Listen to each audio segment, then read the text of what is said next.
கடைசியாக நடந்த குரூப் 4 2022 நடந்த அந்த குரூப் 4 எக்ஸாமோட கொஸ்டின் பேப்பர் பார்த்துட்ருக்கோம். அந்த கொஸ்டின் பேப்பரில் உள்ள ஒவ்வொரு கொஸ்டினுடைய டீட்டெயிலான எக்ஸ்ப்ளனேஷன் அது ஆப்ஷனில் எப்படி பொருந்தி வருது, அதுக்கப்புறமா அது சிலபஸில் எந்த இடத்துல என்ன அடிப்படையில் அதை கேட்குறாங்க, புக்கில் பழைய புக்கில் எங்கே இருக்குது, புது புக்கில் எங்கே இருக்குது, இந்த விஷயங்களை நம்ம டீட்டெயிலாக பார்த்துட்ருக்கோம். அப்படி நம்ம 20 கொஸ்டின் பார்த்துருக்கோம். அந்த வீடியோ இந்த வீடியோட டெஸ்கிரிப்ஷனில் இருக்குது. நீங்கள் அந்த வீடியோ பார்க்கலாம், பார்த்துக்கோங்க. இப்போ நம்ம பார்க்க போகிறது 21வது கொஸ்டின்லேருந்து நம்ம பார்க்க போகிறோம். 21வது கொஸ்டின் என்ன அப்படின்னா, நடனக்கலையில் தன்னை ஈடுபடுத்தி கொண்ட திருநங்கை யாருன்னு கேட்டிருக்காங்க. ஆப்ஷனில் பாலசரஸ்வதி, வைஜெயந்தி மாலா, தஞ்சை கிட்டப்பா, நர்த்தகி நடராஜ்லாம் கொடுத்துருக்காங்க. இவங்க எல்லாருமே நடனக்கலையோடு தொடர்புடையவங்க தான். ஆனால் நமக்கு கேள்வியில் திருநங்கை அப்படின்னு கேட்டதுனால ஆப்ஷன் டி நர்த்தகி நடராஜ் தான் சரியான விடை. முதல் ஆப்ஷனில் பாலசரஸ்வதின்னு கொடுத்துருப்பாங்க. 10th புது புக்கில் மங்கையராய் பிறப்பதற்கே அப்படின்னு ஒரு பாடம் உண்டு. அந்த பாடத்தில் பாலசரஸ்வதி பற்றி கொடுத்துருப்பாங்க. 7 வயசில் பரதநாட்டிய அரங்கேற்றம் முதல்ல பண்ணியிருப்பாங்க. பரதநாட்டியத்தில் ரொம்ப சிறந்தவங்க தான் இந்த பாலசரஸ்வதி. ஆப்ஷனில் மீதி இருக்கக்கூடிய 3 பேர் எங்கே வருவாங்க அப்படின்னா, புதிய 11ஆம் வகுப்பு புத்தகத்தில் 10வது பாடத்தில் செவ்வி அப்படின்னு ஒரு பாடம் இருக்கும். அந்த பாடம் யாரை பற்றி பேசுது அப்படின்னா, நர்த்தகி நடராஜ் அவங்கள பற்றி பேசுது. அவங்க யார் அப்படின்னா ஒரு திருநங்கை, நாட்டியக்கலையில் சிறந்து விளங்கக்கூடிய ஒரு திருநங்கை.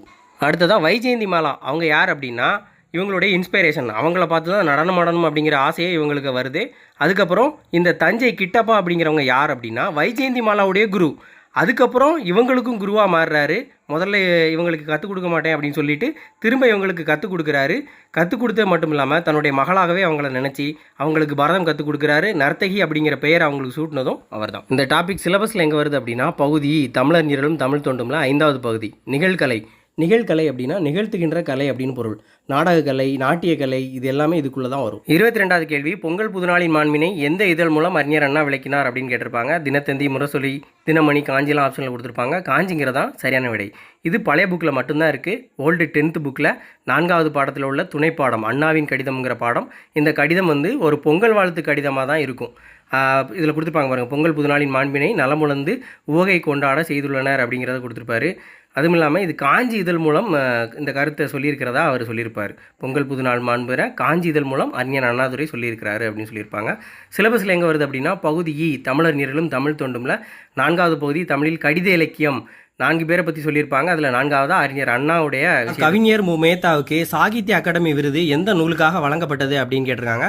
ஆப்ஷனில் கண்ணீர் பூக்கள், ஊர்வலம், ஆகாயத்துக்கு அடுத்த வீடு, சோழ நிலாலாம் கொடுத்துருக்காங்க. ஆகாயத்துக்கு அடுத்த வீடு அப்படிங்கிறது தான் சரியானது. ஆனால் இந்த மற்ற நூல்களுமே அவர் எழுதுனது தான். இதோட நம்ம எக்ஸ்ட்ரா தெரிஞ்சுக்க வேண்டியது என்னென்னா, எந்த வருஷம் வாங்கியிருக்காங்க அப்படின்னு. 2006ஆம் ஆண்டு வாங்கியிருக்கிறாரு. அது புக்கில் இல்லை, தெரிஞ்சுக்கோங்க.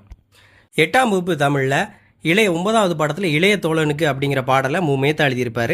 ஸோ அவருக்கு பின்னாடி அவருடைய 100 குறிப்பில் சொல்லியிருப்பாங்க. பூக்கள், கண்ணீர் பூக்கள், ஊர்வலம், சோழ நிலா, அது கூட மகுட நிலா, இது எல்லாமே அவர் எழுதின நூல் தான். ஆனால் கேள்வி என்னென்னா, சாகித்ய அகாடமி எந்த நூலுக்காக வாங்கினார் அப்படிங்கிறதான் கேள்வி.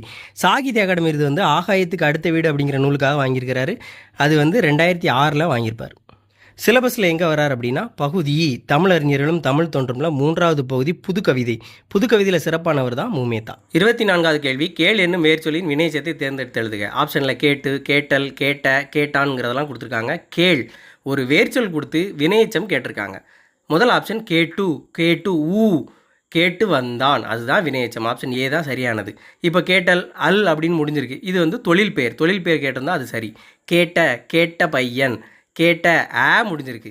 ஊன் முடிஞ்சால் வினையச்சம், ஆன் முடிஞ்சால் பேரெச்சம். கேட்டான் அது ஒரு வினைமுற்று. கேட்டவன் அப்படின்னு கொடுத்துருந்தா வினையாளனையும் பெயர். 9ஆம் வகுப்பு தமிழ் புத்தகத்தில் முதல் பருவத்தில் 23வது பக்கத்தில் உள்ள பயிற்சியில் இதை கொடுத்துருப்பாங்க. 7வது பகுதி வேர்ச்சொல் கொடுத்து அதை வச்சு ஒவ்வொன்றா கேட்டிருப்பாங்க. அதில் 2வது அப்படிங்கிறதுல கொடுத்துருக்காங்க. கேள் அப்படிங்கிறத கொடுத்து எழுவாய், வினைமுற்று, வினா தொடர் இதெல்லாம் கேட்டிருக்காங்க. கேளுங்கிறது வினைமுற்று கேட்டிருக்காங்க. நமக்கு கொஸ்டினில் கேளுங்கிறது வினையச்சம் கேட்டிருக்காங்க. அப்போ ஒரே விஷயத்தை வச்சு நம்ம ப்ராக்டிஸ் பண்ணால் இது ஈஸியாக இருக்கும். பகுதியை இலக்கணத்தில் 11வது பகுதி வேர்ச்சொல் கொடுத்து வினைமுற்று, வினையச்சம், வினையாளனையும் பெயர், தொழில் பெயரை கேட்டிருக்காங்க. அடுத்த கேள்வியும் வேர்ச்சொல் தொடர்பான கேள்வி தான். ஆனால் இதில் தனிந்தது அப்படின்னு ஒரு சொல் கொடுத்து அதில் வேர்ச்சொல் கண்டுபிடிக்க சொல்லியிருக்காங்க. தனி அப்படிங்கிறதான் சரியானது. தனிந்த அப்படின்னு வந்தால் ஆன் முடியுது. தனிந்த கோபம் அது ஒரு பெயரெச்சமாக வரும். தனி 2 சொல்லி நீ கொடுத்துருக்காங்க, வார்த்தையே மாறுது, அதனால் அது தவறு. தனிந்து வந்தான், அது வினையச்சம். அப்போது இப்போ வேர்ச்சொல் அப்படிங்கிறது தனி அப்படிங்கிறது தான் சரியான விடை. வேர்ச்சொல் கண்டுபிடிக்கிறது சிலபஸில் எங்கே வரும் அப்படின்னா, பகுதியை இலக்கணம் அதில் 10வது பகுதி வேர்ச்சொல்லை தேர்வு செய்தல். ஏதாவது ஒரு சொல் கொடுத்து அதில் வேர்ச்சொல் என்னன்னு கண்டுபிடிக்க சொல்லுவாங்க. அடுத்த கொஸ்டினும் வேர்ச்சொல் தான் கேட்டிருக்காங்க. தருக அப்படிங்கிற சொல் கொடுத்து அதோடைய வேர்ச்சொல் என்னன்னு கேட்டிருக்காங்க. ஃபஸ்ட்டு தந்த பையன், பெயரெச்சம். தரு, தருங்கிற வார்த்தை வந்து முறையான பகுதி அல்ல, அது கிடையாது. தந்து சென்றான், அது வந்து வினை எச்சம். தா அப்படிங்கிறது தான் சரியான வேர்ச்சொல். அது பெரும்பாலும் கட்டளை வாக்கியமாக வரும் வேர்ச்சொல். 10th தமிழில் 123வது பக்கத்தில் கொடுத்துருப்பாங்க, ஒரு பாக்ஸில் கொடுத்துருப்பாங்க. வேர்ச்சொல் கொடுத்து அதில் பெயரெச்சம் வினையெச்சம் ஒவ்வொன்றா கண்டுபிடிக்க சொல்லியிருப்பாங்க. அதில் தருக அப்படிங்கிற வார்த்தை இருக்கும், அதோடைய பொருத்தமான வேர்ச்சொல் தான் தா அப்படிங்கிறது. தருகன்னு கொடுத்துருக்காங்க, தா. இங்கே நமக்கு தருகன்னு கொடுத்து வேர்ச்சொல் கேட்டிருக்காங்க, தாங்கிறது தான் சரியான விடை, ஆப்ஷன் சி. சிலபஸில் பகுதியை இலக்கணத்தில் 10வது பகுதி வேர்ச்சொல்லை தேர்வு செய்தல். ஓ என்ற ஓரெழுத்து ஒரு மொழிக்குரிய பொருள் கேட்டிருக்காங்க. ஓரெழுத்து ஒரு மொழி கொடுத்து அதுக்கு பொருள் கேட்டிருக்காங்க. ஸோ அரசன், மதில், வறுமை, நோய்னு கொடுத்துருக்காங்க.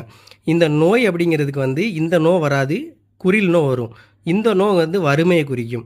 ஸோ அப்படின்னா மதிலை குறிக்கும். அரசன் அப்படிங்கிறதான் கோ. ஸோ கேட்டிருக்காங்க, மதிலுங்கிறதான் சரியான விடை. புக்கில் எங்கே இருக்குன்னா 7th செகண்ட் டேர்மில் ஓரெழுத்து ஒரு மொழி அப்படிங்கிற பாடம் இயல் 2ல் இருக்குது. அதில் ஒரு பாக்ஸில் கொடுத்துருப்பாங்க. அதில் சோ அப்படிங்கிறதோட பொருள் மதில், நோ அப்படின்னா வறுமை அப்படிங்கிறதும், நோ அப்படின்னா நோய், கோ என்பதோட பொருள் அரசனுங்கிறதும் கொடுத்துருக்காங்க. சிலபஸில் எங்கே வருது அப்படின்னா பகுதியாக இலக்கணத்தில் 9வது பகுதி ஓரெழுத்து ஒரு மொழியை உரிய பொருளை தேர்வு செய்யுது. 28வது கேள்வி, மா என்னும் ஓரெழுத்து ஒரு மொழிக்குரிய பொருளை கொடுங்க அப்படின்னு கொடுத்துட்டு ஆப்ஷனில் பெரிய, குறைய, சிறிய, நிரம்பன்னு கொடுத்துருக்காங்க. மா அப்படின்னா மாமரம் அப்படின்னு கொடுத்துருக்காங்க.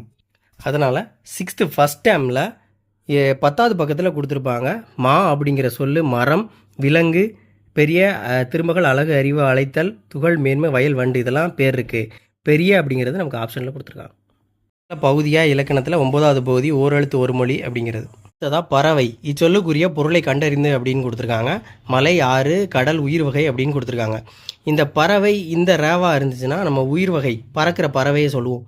ஆனால் இந்த ரேக் வந்து கடல் அப்படிங்கிறதான் சரியான விடை. ஸ்கூல் புக்கில் எங்கே இருக்குது அப்படின்னா 6th செகண்ட் டேர்மில் 40வது பக்கத்தில் சரியான விடையை தேர்வு செய்க அப்படிங்கிறதுல கொடுத்துருப்பாங்க. 5வது பறவை வானில் பறந்தது ரே, கடலுக்கு வேறு பெயர் பறவை, அந்த ரே வரும் அப்படிங்கிறது. அதே மாதிரி ஓல்டு 11th புக்லேயும் இது இருக்குது. 130வது பக்கத்தில் கொடுத்துருப்பாங்க. அந்த பொருள் வேறுபாடு அறிந்து எழுதுக அப்படிங்கிறது.